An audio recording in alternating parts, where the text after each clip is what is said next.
I have an underactive thyroid. What is the best thing to help with fatigue and brain fog? This is JJ Virgin, 4-time New York Times bestselling author, celebrity nutrition expert, and fitness Hall of Famer. I've been on a lifelong quest for answers to the toughest health questions. And now I'm sharing what I found with you. Welcome to Ask the Health Expert. Irma Blanco from Facebook asks, I have an underactive thyroid. I'm currently taking 90 milligrams of Armour. What's the best thing to help with fatigue and brain fog? Hey, it's JJ, and today I've got my longtime friend, Dr. Alan Christensen, also known as Dr. C, with me to answer this question. By the way, he's my thyroid doc too. He's a board-certified naturopathic endocrinologist and New York Times bestselling author from Minnesota, currently in Scottsdale, who fell in love with his awesome wife, Karen, at first sight. And they literally decided to get married on their first date. And that, by the way, was over 24 years ago. In his spare time, he's a huge athlete, including, you'd never guess this, mountain unicycling. You heard me right. We'll be right back with the answer. Stay with us.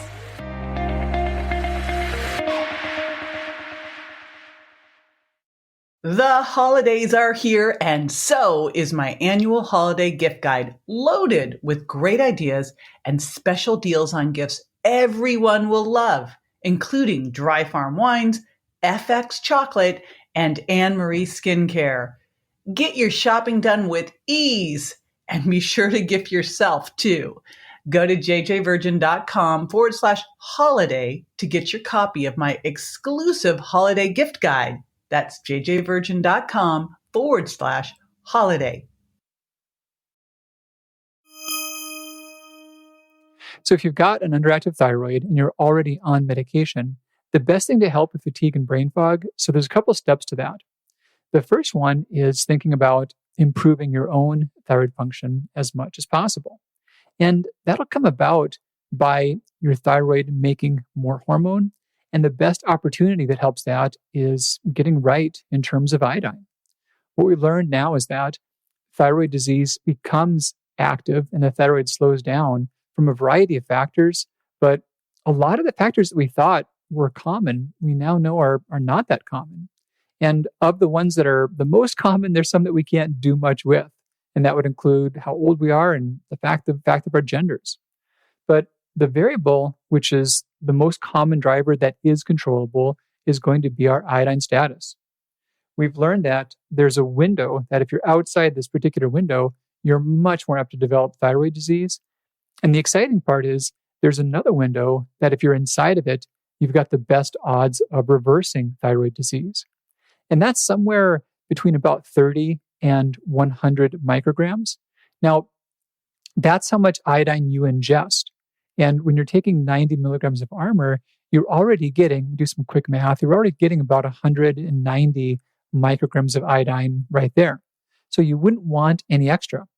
So the more that you can avoid extra iodine, the more your gland has a chance to heal itself. The biggest sources to think about would be iodized salt, dairy foods, egg yolks, C, vegetables, and then processed and baked grain products. And then finally, some cosmetics. There are topical compounds that are quite dense in iodine. The next steps to think about with the brain fog and fatigue are making sure your thyroid levels are appropriate. So if your medication is too high or too low, either one can make you not feel well. It's not always a matter of the more, the merrier. And then another big thing to think about is whether there are other factors. So there's many conditions that are common in the same people that get thyroid disease, and there's some conditions that thyroid disease can cause. But one of the most common ones with those symptoms would be anemias. Somewhere between about 80 to 92% of people with thyroid disease do not have the best levels of iron. And a common way that can affect them is just generalized fatigue and brain fog.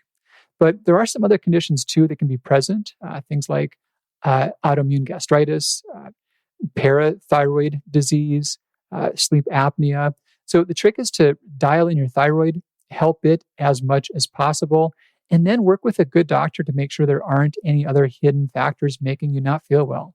But those are the steps. But please know that those are not symptoms you've got to live with. Those are things that can be understood and can be improved upon. This is JJ with Ask the Health Expert. I do this 5 times a week, so make sure you never miss a show by going to subscribetojj.com.